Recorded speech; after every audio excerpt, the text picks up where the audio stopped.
तो 10वीं क्लास के बाद अब आपको उस चीजों पर फोकस करना है। आपको याद करना है कि 10वीं क्लास के बोर्ड्स में जब आप जा रहे थे आपको क्या क्या चीजें सिखाई गई थी कि कैसे लिखना है, कैसे रिप्रेजेंट करना है, कैसे डायग्राम बनाना है, डायग्राम पेंसिल से बनाना है, पेन से नहीं बनाना है, डायग्राम जब आप बना रहे हैं तो उसके लेबलिंग कैसे करनी है। ये सारी चीजें जो आपको 10वीं में सिखाई गई है वही सारी चीजें यहाँ पर भी आपके वैलिड है। बस कुछ दिन का समय, 15-20 दिन का समय आपको निकाल के प्री बोर्ड्स के लिए आपको तैयार करना है। दिसंबर अगर आपने, यही मैंने कहा था दिवाली के टाइम, हाँ अब डमी वाले बच्चों को बहुत दर्द होने वाला है। मैं अब डमी वाले बच्चों को दर्द समझ रहा हूँ, ठीक है, क्योंकि मैंने इतने साल में इतने सारे डमी बच्चे देखे हैं। अब उनका असली दर्द निकलता है। जो आपने 2 साल, सच बताना 2 साल आपने मक्कारी की है। बहुत ही कम ऐसे डमी के स्टूडेंट्स होते हैं जो अपने समय को बहुत अच्छे से यूटिलाइज करते हैं। लिटरली बता रहा हूँ, अगर एक डमी के स्टूडेंट का बैकलॉग है ना तो ये पाप है। लिटरली बता रहा हूँ, पाप है। इसमें कई सारे ऐसे बच्चे होंगे जो रेगुलर स्कूल गोइंग होंगे और उन्होंने 2 साल रोया होगा कि सर मैनेज नहीं हो रहा, मैनेज नहीं हो रहा, मैनेज नहीं हो रहा। लेकिन अगर वो करते आए होंगे ना तो अब आपके अंदर डिसिप्लिन है, सुबह उठने का, तैयार होने का, क्लास को अटेंड करने का, पेशेंस है, नोटबुक आपने बनाई है, प्रैक्टिकल्स आपने बनाए हैं, तो आपको वाइवा देने को बहुत सारी चीजें आपको ना चाहते हुए भी, ना जानते हुए भी मिली है स्कूल जाने की वजह से। अगर आपका समय खराब हुआ है स्कूल में कुछ, तो मैं कह रहा हूं उसमें कुछ प्लस पॉइंट्स भी आपको मिलते हैं। अब वो सोच का नजरिया है कि आप किस चीज को देख रहे हैं।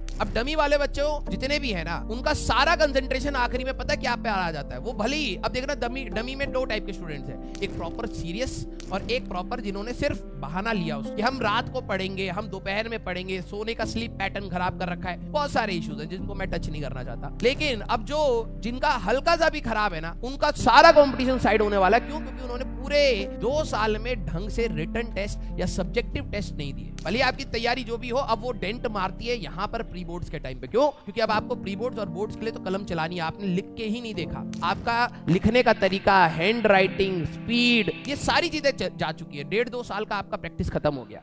और हम बोर्ड्स पर ध्यान दें या फिर जेई मेंस पर ध्यान दें, अगर आपने बहुत बारीकी से चीजों को देखा होगा तो जेई मेंस और बोर्ड्स में कोई अंतर नहीं है। बस वो है कि अच्छी